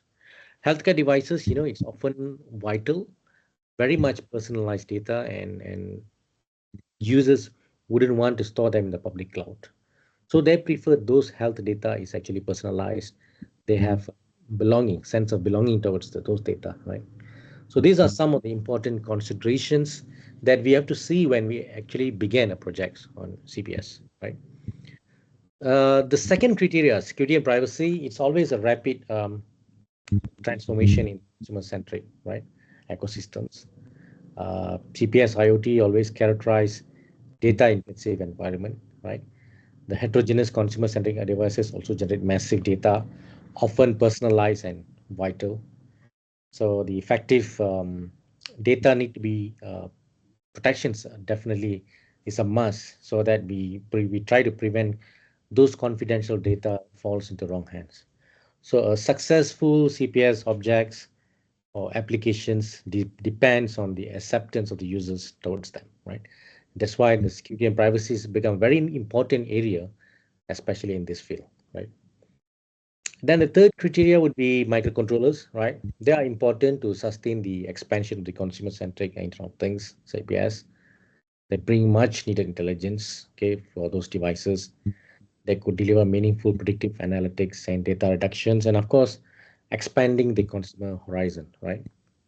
And then the fourth would be the sensors, very broad ecosystems. Functionality is always to detect, gather, and measure data based on inputs, and then act upon the data.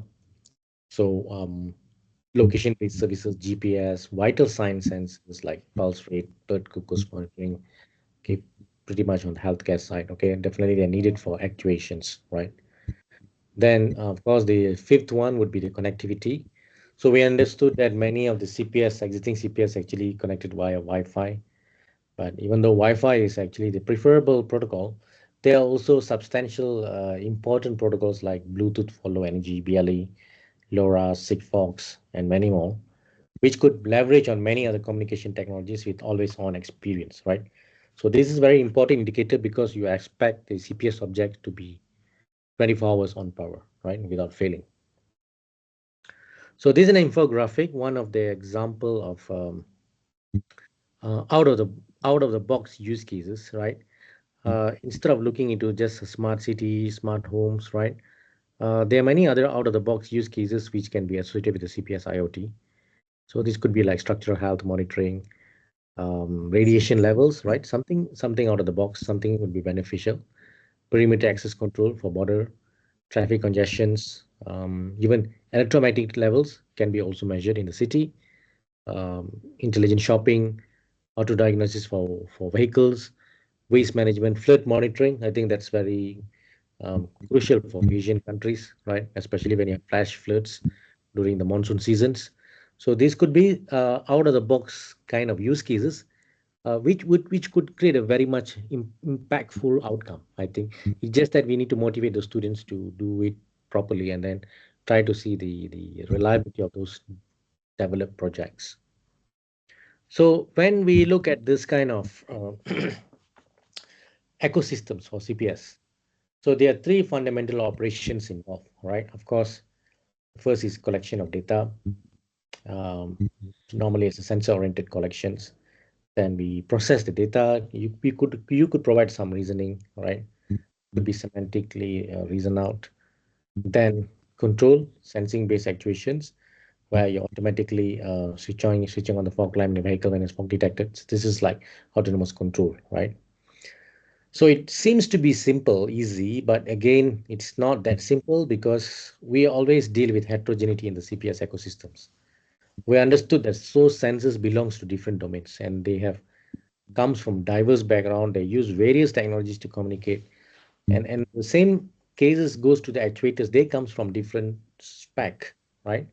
So heterogeneity is an issue and it's very difficult to make 2 or 3 different sensors to talk to each other, to do data exchange.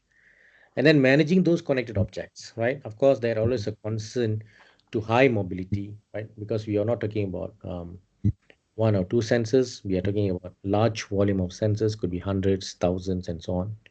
And how do we manage the naming and addressing them, right?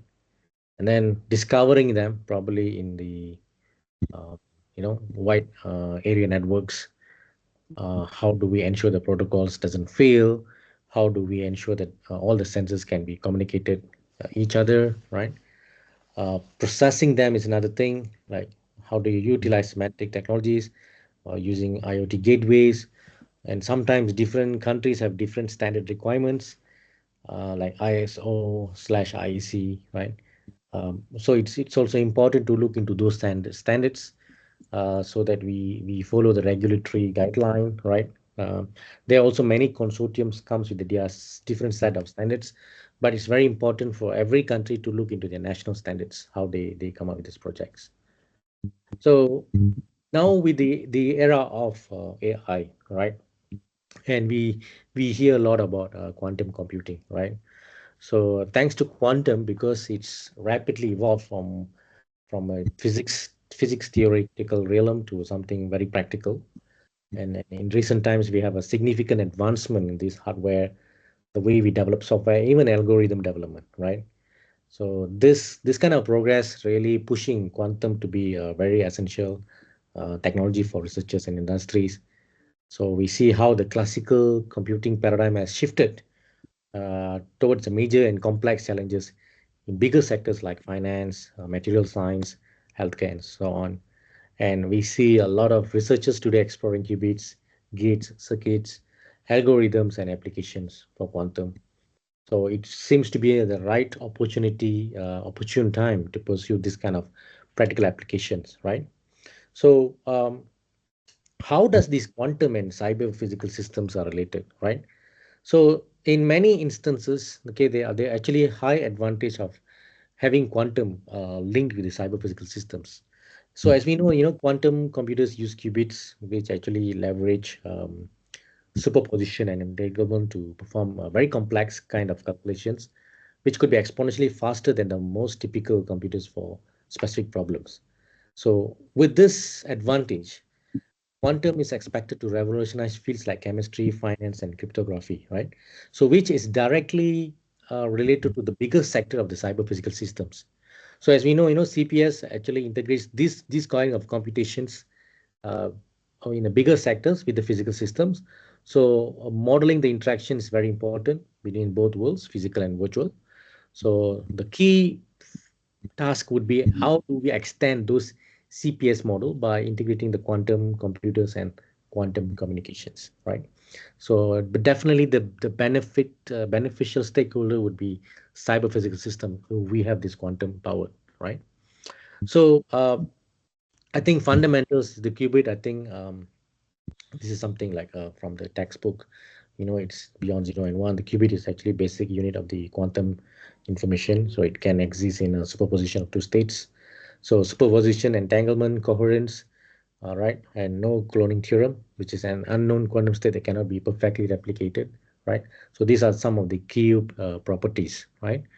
So for us in CPS, there are two pillars of synergy needed. Of course, that would be the artificial intelligence as well as the quantum computing, right?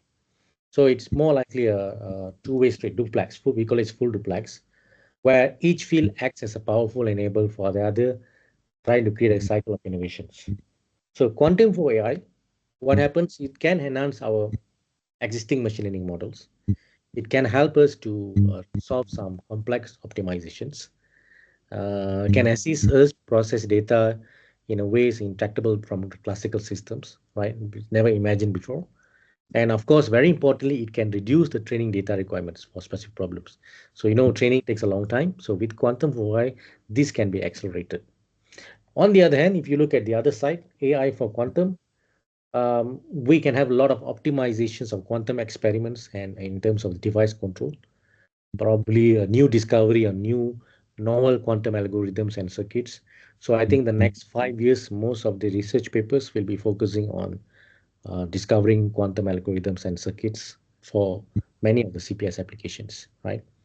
And also improving quantum error corrections and mitigations, and also try to analyze the complex quantum data automatically. So there are also major shifts in the field of data science, especially when you want to analyze complex quantum data. So a lot of transformation will be happening in the next 5 years. So for quantum for AI, leveraging quantum mechanics to overcome AI's computational limits. So we know the quantum enhanced AI could be aimed to outperform the classical way by using quantum processors for any task that is highly computational, right? That requires intensive computation resources. So the primary focus here could be like hybrid quantum classical architecture, where the quantum computers can act as a specialized co-processor, pushing forward the subroutines like optimization, sampling, and so on, right? So some possible goals, like we can see like improvisation of processing speeds, modeling accuracy, which is something that we want to see in most of our research outcome, and also to reduce the need for the training data, right? And even quantum processors with high performance computers can be combined into a powerful hybrid system. So this could be some of the leveraged spin-off from the areas quantum AI. So the key research directions could be learning models, right? We could have a new learning models based on quantum processors, okay, where they can be benchmarked over the classical models. Out of sudden algorithmic discovery, right, using both the AI, both classical and quantum, to automatically discover and design novel, efficient quantum algorithms, right? Data pre-processing, okay, the way we see data pre-processing will also change, employing quantum algorithms like quantum PCA, quantum future selections, right, to more efficiently clean data cleaning, data normalizations, and reduce the dimensionality of large data sets, right? So this could actually simplify the process significantly, right? And optimizations, how do we apply quantum algorithms? Um, Reasoning, right? Very important. I think enhancing logical and probabilistic reasoning in AI agents by using quantum superpositions, right? And then finally, multi-agent systems, where you can have improvised coordination and cooperation in multi-agent systems by using quantum routines, right? So these are some of the key research directions to be watched out in the next few years, right? So on the other hand, as I told you, there's two synergy pillars. AI for quantum, AI could be a key enabler for building and operating the quantum technologies. We know AI is actually on the sigmoid top level at the moment, and both AI and machine learning can be a very important transformative tools for advancing quantum technology. Okay, given the probabilistic nature, high precision requirements for the quantum systems, AI can be used to automate the complex task, optimize performance, and also accelerate the entire research and development workflow. So some possible outcome for spin-off would be, for instance, enhancing control software to ensure the quantum hardware at the peak performance, or maybe to automate the post-processing and analysis of the complex quantum experimental data. And we could also see some new development on the automated design tools for quantum experiment circuits. So see, even in engineering, there could be a paradigm shift on how we design circuits using these design tools, and also significantly improve the efficiency and reduce the overhead of the quantum error correction. So this just some of the possible goals, but not limited to that, right? So so some core applications we could see like machine learning models that can autonomously learn some new strategies to design the experiments, even to optimize control pulses, right, for specific hardware. Simulations of quantum systems, we can employ AI techniques like neural quantum to stimulate complex quantum many-body systems compared to the traditional methods. Automated control and calibrations, okay, quite important for fine-tuning or calibrations of devices. So this is something like a major shift in engineering. And then even quantum architecture search, we can leverage machine learning techniques inspired by the neural architecture to to search for automatically generate optimal or even a noise resilient kind of quantum circuits for specific problems. So this could be some of the core applications, right? So for focus area in computer science, okay, we're still bounded to machine learning, right? So supervised learning, I think we are familiar with reinforcement learning, even unsupervised learning. So for supervised learning, quantum can help us to accelerate the training and reducing the data dependencies, right? Label data, okay, can be training models on label data can make more predictions. And for reinforcement, quantum can address the computational bottlenecks in complex decision-making environments. And in unsupervised learning, quantum can provide speed ups, like tasks for clustering and dimensionality reductions, right? So this is going to change the way we do research, apparently, right? So for quantum, for AI, the key research directions would be learning models, right? Algorithmic discovery, data pre-processing, optimizations, even reasoning, right? I think very important. And even finally, the multi-agent systems, as I mentioned previously. So, and the errors, as we know, are the biggest obstacle normally for scalable quantum. AI can solve that, okay, by mitigating the errors on near-term devices and also try to give us some correction on the future fault or machines. So error correction code, like what we see in the communications and security, that could be the fundamental baseline for this kind of applications, right? Okay, so we know, right, to get started, of course, for CPS, when we have quantum, it could be a big piece of cake, but there must be a standards to tell us, or some guidelines to assist us, how do we infuse quantum into our existing computing applications, right? So sometimes standards can be very helpful, especially to tell us, explain about the quantum open data, how do we ensure quantum interoperability, and how do we engage manufacturers on the hardware spec to produce the right quantum spec hardwares for the applications, right? So this is where standards comes into the picture, right? So the CPS, like, of course, need to be connected to a software. They need to be glued together as a system, right? So a lot of things happen after COVID that actually pushes the key technology trends, right?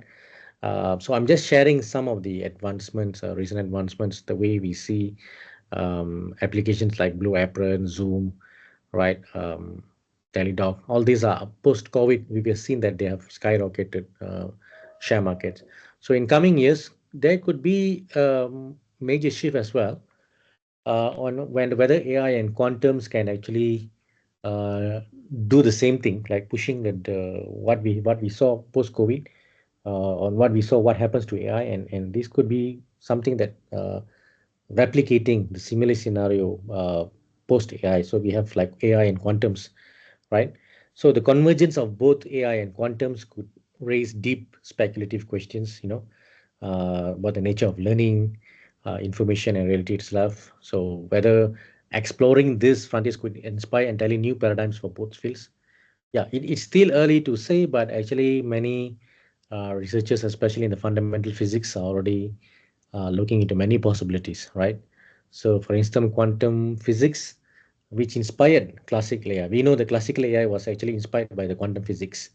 And today it can lead to novel quantum AI paradigms. So can we understand learning itself as a fundamental physical process? So these are some of the foundational questions, right?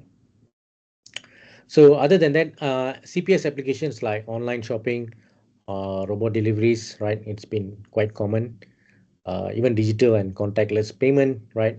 A lot of banks have implemented various measures to ensure banknotes are clean before they go into the circulations, right? Remote work, I think work from home has been traditionally practiced during the COVID, and post lockdown, I think there are some companies actually still retaining it, right? So these are some insights on what happens in the last 5 years, right? So the next 5 years with quantum, we could see some emerging, right, areas, right? Wearables, right? Something very important about wearables is actually it's never been in the mainstream, but wearables can be killer applications for quantum devices, right? So we always see the wearables being used for healthcare and fitness, right? Sometimes we call them as a telehealth. That telehealth requires a certain level of tech literacy to operate with good internet connections. So like wearables is actually seen as a potential enabler for many quantum applications, right? Then we had online entertainment, right, where we had a lot of OTT platforms become very common today. Supply chain 4.0, which forms the foundations for diverging to cyber physical systems in long term. 3D printing, okay, is to be deployed for personal protective equipment those days. Robotics and drones still right in the highly pursued domains under the cyber physical systems. Then, like for instance, building information modeling, CPS and IoT possibilities, right? So this is also a classical use case for CPS, but it's actually emerging because a lot of changes has happened in the field of BIM, building information modeling. So like for instance, once a building is up and running, data from CPS and IoT sensors can be pulled into the building information modeling. Those data can be used to model energy usage patterns, temperature trends, and people movement through a building, right? So now when quantum comes into the scenario, right, the energy usage pattern, even people movement could be rapidly processed, meaning that there's no more delayed or latencies can be measured, but instead when quantum's being incorporated, these kind of models can be analyzed in real time. So a lot of shift is expected in this kind of domain, especially on the facility management, right? The same goes to build environment, right? Where normally we have operational instructions or navigational or driving information that comes into real time, and then they be overlaid into real world of job done to generative traveler. So when we have included quantum, that's going to be very rapid, and we could measure the real-time significance very much close to hard real time, right? So a lot of processing power is needed, especially when we want to develop these kind of applications. So computer models, as we know, has been used for direct real-life constructions, right? Can be updated by IoT placed in the buildings. Then the sensors can send back information on the way the materials are affected by changing climates and passage of time, right? So for equipment used by workers, whether power drills or articulated earth movers, the IoT means construction hours can be locked automatically. Limits can be monitored as to prevent worker fatigue and possible accidents. Wearable computing in the form of wristbands, right? As I mentioned earlier, wearable is going to be a killer applications because it's not just to monitor healthcare or fitness. There are more verticals in CPS that can be actually used for wearables, right? So in this case, it's going to be used for monitoring drivers' health and alertness. Action can be taken if the limits are in the danger of being exceeded, right? Right. So in educations, some universities in Australia has implemented facilities management in this way. So they have placed sensors on the trash bins to indicate field level and using video surveillance to identify common areas that need cleaning, right? Aging and ambient intelligence, this is an emerging area, right? For instance, in the telemedicine, okay, or maybe in the ambulatory health monitoring, fall detections, or even ambient assisted living. So we can collectively coin this into a smart environments to improve the quality of life, right? So many CPS IoT applications like human activity recognitions, they actually comes in this area, imaging area of technology, gerontology, right? So it's a highly regarded area, especially for highly populated countries. It's quite well known in the countries like Australia, Japan, even China, where they have high populations of people. So there is a high need for fall detections schema, right, to be implemented in many premises. So the implications is there, right? We understand when quantum AI is actually pushing the agenda forward, leading edge companies will start using CPS IoT to gain competitive advantage. There could be a vacuum in between, but at the same time, there could be some results in innovative applications and services for both horizontal and vertical markets, right? So quantum for consumers might take a little time, but quantum for manufacturing, quantum for industries, that will happen in a very quick manner, definitely. And to benefit from those data streams, right, CPS and IoT, they will have effectively deal with large volume of data, high-speed data, right? And there are going to be issues on how they're going to secure the quantum channels. And, security going to face a big bottlenecks, especially dealing with quantum, right? So coming out with the QKC cryptographic algorithms could be something incorporated with the new law of privacy that might be merged. Even governments will start looking into the policies and regulatory. So we used to see use cases on smart homes, smart cities, waste monitoring, wearable smart watches for fitness monitoring, where all these use cases are very much urban centric. Okay, they are very much urban centric. So I think there's a gradual shift on how we see some of important use case that is having a high impact on the community itself, right? For instance, flash flood detections or monitoring, river water quality monitoring, landslide preventions, right? So these are the important use cases which needs a lot of attention. So there are a lot of drivers and challenges, right? For instance, proliferations of low cost, smaller, smarter sensors and chips that can be embedded in anything and communicate over. Of course, internet is keep on growing. We will keep on having explosion of new mobile devices, maybe some new quantum hardwares, right? The way we deal with the data is going to be different with advanced wireless networks, explosions of new data. Okay, security challenges definitely would be there. Culture, skills, business processes, and more importantly, legacy systems, right? So when AI was in the mainstream, right, there was issues on the price of GPUs, right? So many institutions couldn't afford to purchase GPUs because of their high cost, right?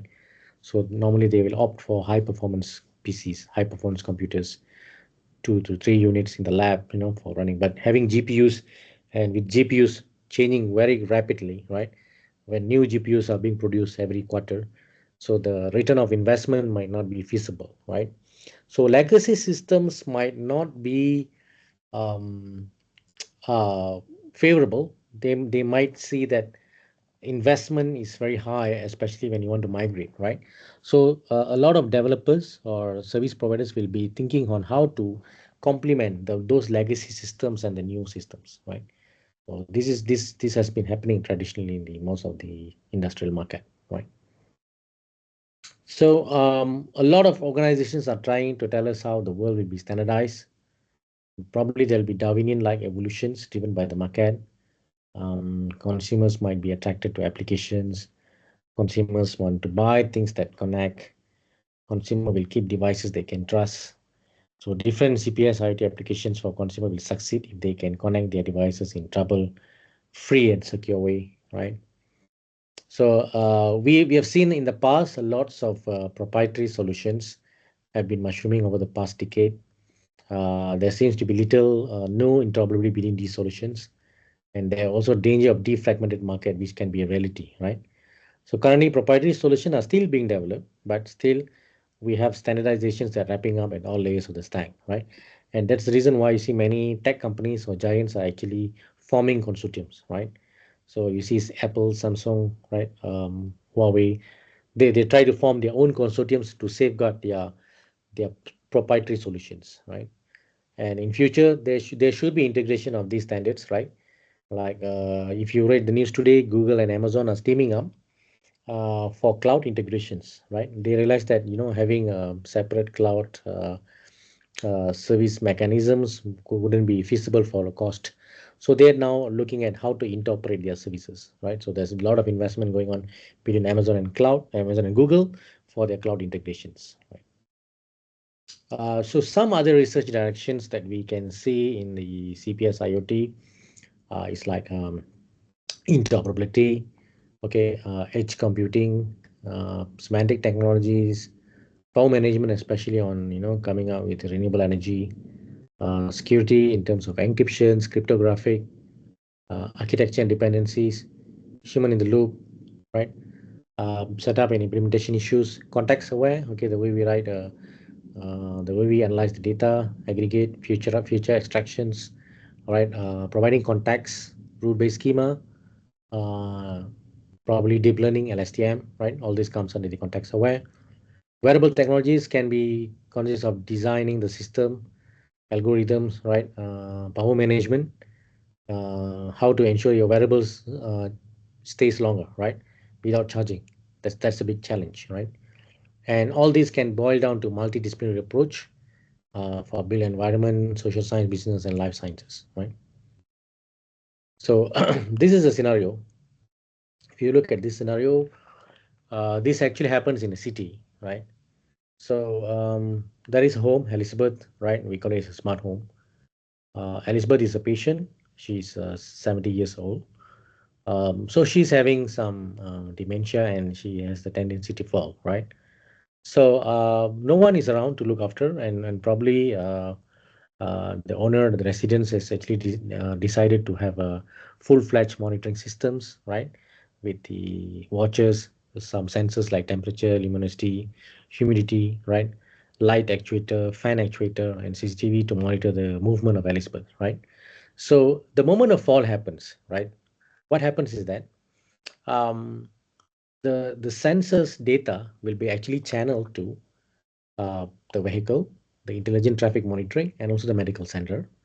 So there should be a optimized kind of communications happening in the middle to allow the smart vehicle to take the shortest path to the patient's home, to allow the traffic monitoring systems to clear the traffics in the junctions, roads, and local council that actually involves from destinations of the patients to the medical center. So what you can see, there are many stakeholders involved here, and the main objective here is actually the rapidness, right? So with quantum, right, infused approach, uh, this could be realized in much quicker way than we expected, right? Of course, it's a long way to go, but the idea is there. How do you ensure that the data travels seamlessly and the communication are seamless in order to avoid mishaps and disaster, right? So some references are used in this talk today, right? Especially to give some insight on the AI and quantum, okay, in the cyber physical systems, right? Okay, so I would be happy to take up questions from the floor, right?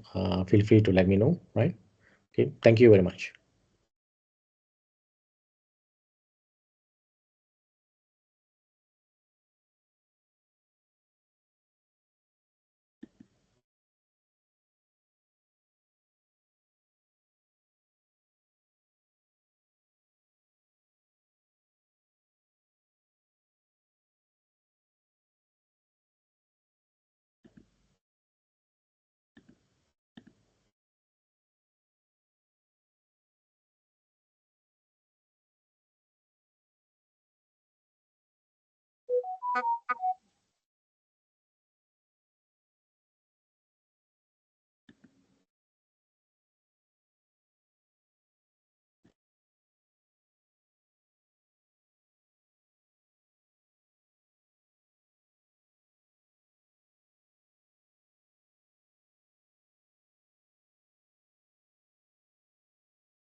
Participants, do you have any doubts?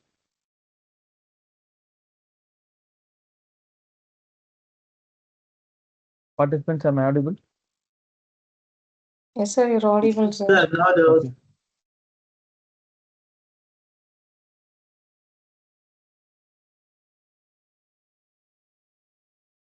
Sir, Any you can doubts you share have? the attendance link.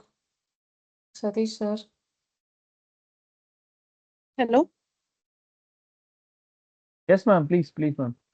Sir, yesterday also I attended the session up to 9:30, but I'm unable to fill the link, sir.